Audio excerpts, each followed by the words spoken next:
వాక్యాన్ని ఎక్కడ పెట్టుకోవాలి? పుస్తకం కింద చేసి తల కింద పెట్టుకోవడం కాదు. ఈ వాక్యం తల కింద ఉండడం కాదు, తలలో ఉండాలి. వాక్యం ఇంటిలో ఉండటం కాదు, నీ ఒంట్లో ఉండాలి.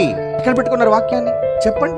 ఒక మనిషి మారాలి అంటే, నిత్య జీవానికి వారసుడు కావాలి అంటే, క్రీస్తు న్యాయపీఠం ఎదుట నిర్దోషిగా కనబడాలి అంటే ముందు ఈ వాక్యాన్ని ఎక్కడ పెట్టుకోమంటున్నాడు? నీ హృదయంలో. కొరింథీయులకు రాసిన 2వ పత్రిక 3వ అధ్యాయం 3వ వచనం చూడండి.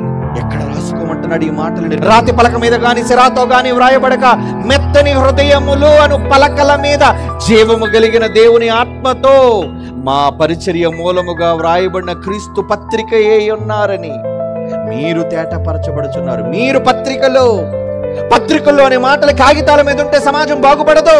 మరి ఎక్కడ ఉండాలని ప్రభువు చెబుతున్నాడు? మెత్తని హృదయములనే పలకల మీద రాసుకోండి. లోనికి ఎక్కించుకున్నారా ఈ మాటలు లోపలికి చొప్పించుకోగలుగుతున్నారా?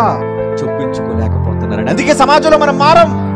ఈ రోజు సమాజంలో మనిషి మారకుండా పోవడానికి కారణం లోపలికి వెళ్లే వాక్యం వాళ్ళ దగ్గర లేదు. ఎక్కడికి వెళ్తే తలంపుల్లోనికి వెళ్లి మనిషిని బాగు చేసేది ఒకే ఒక్కటి, అదే క్రీస్తు మాట.